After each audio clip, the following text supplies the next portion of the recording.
How does an average human being go from about 20 inches at infancy to around 5 foot plus during adulthood?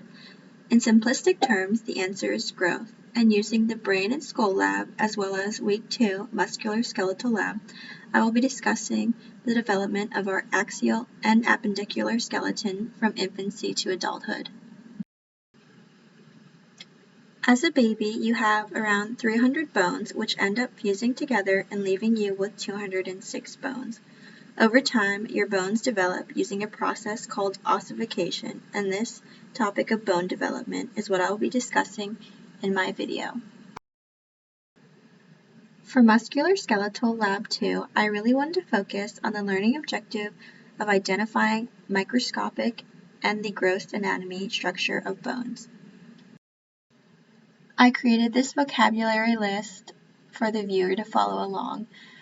So the appendicular skeleton is going to be the limbs, mostly long bones, and within the long bones we have this area called the diaphysis, which is the shaft, as well as the epiphysis, which is the end parts.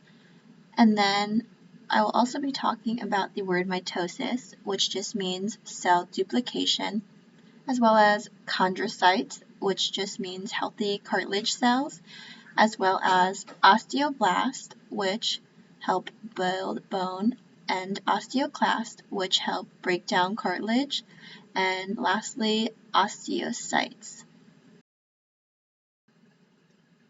From Musculoskeletal Lab 2, we learned that bones are strong because they support our weight, and bones are living tissues that have a dense outer layer known as compact bone, which you can see in this picture. The inside area is mostly comprised of spongy or trabecular bone, and this acts as a support beam. This bone is known as a long bone, and it is a part of our appendicular skeleton, and within the long bone there is a diaphysis, which is the shaft, as well as an epiphysis, which are the end parts, and these bones contribute to our height. And what will happen is this term called interstitial growth at the growth plates, which I will be discussing within this video. I think it's also important to note that bones are living things, and they require nutrients so that they can grow and harden over time. At infancy, our bone is actually cartilage, and through this process of ossification, it actually grows and hardens.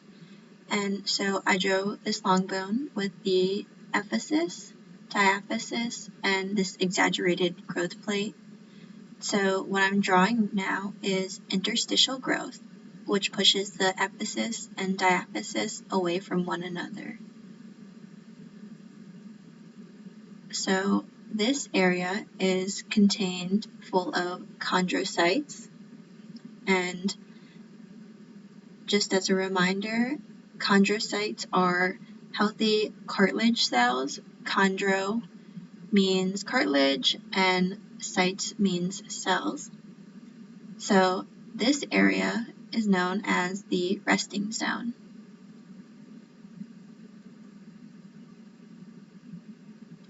And as the name implies, the chondrocytes are inactive.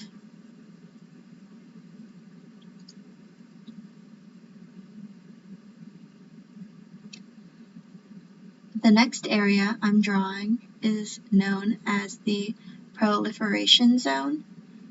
And what happens here is that our chondrocytes will actually perform mitosis. So they will just be rapidly dividing. As you can see, I drew more dots to illustrate that.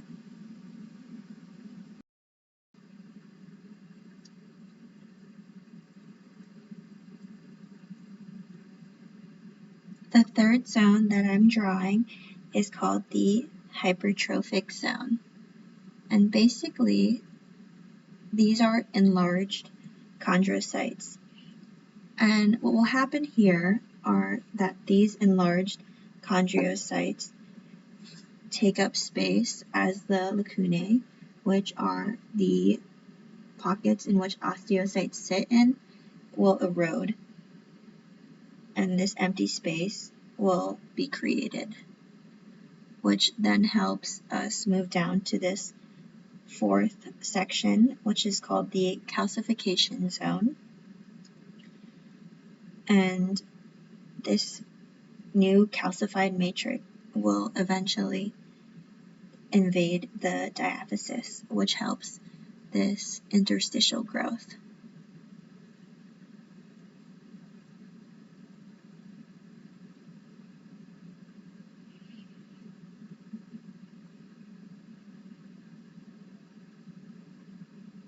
And this final zone is called the ossification zone. And what I'm drawing right here are osteoblast and osteoclast.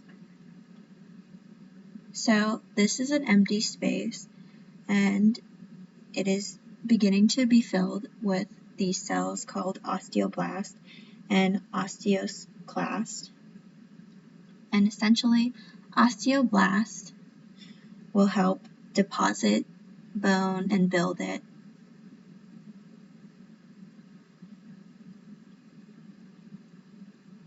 While osteoclast will erode the old cartilage.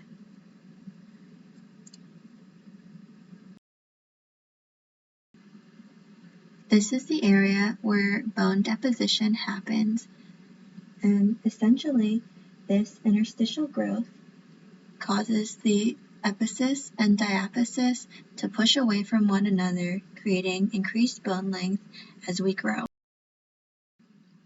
For the Brain and Skull Lab, I wanted to focus on the learning objective of identifying the bones and bony structures of the human skull. I wanted to focus on the axial skeleton, specifically the skull, as well as the term suture, which is the immovable joint between the bones of the skull, because as we grow, our skull bones will actually fuse together and they don't move because sutures are what is connecting them. Here is the skull of a newborn, and similar to long bones, the skull is provided with various minerals in order to ossify.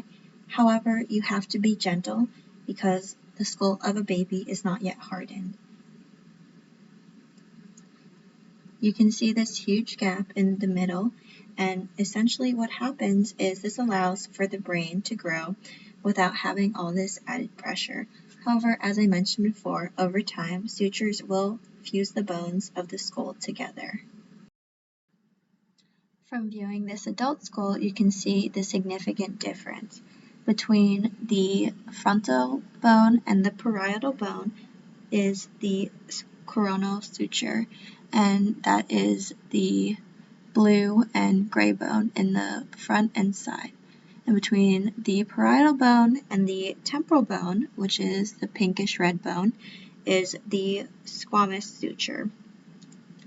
And then between the occipital bone, which is that blue bone near the back of the head, and the parietal bone is the lambdoid suture. And again, you can see how they all fit together like a puzzle piece because the brain is done growing. However, it is fascinating to know that even though our skull is mostly fused at 20 years old, people still have soft spots that do not harden until they are in their 50s.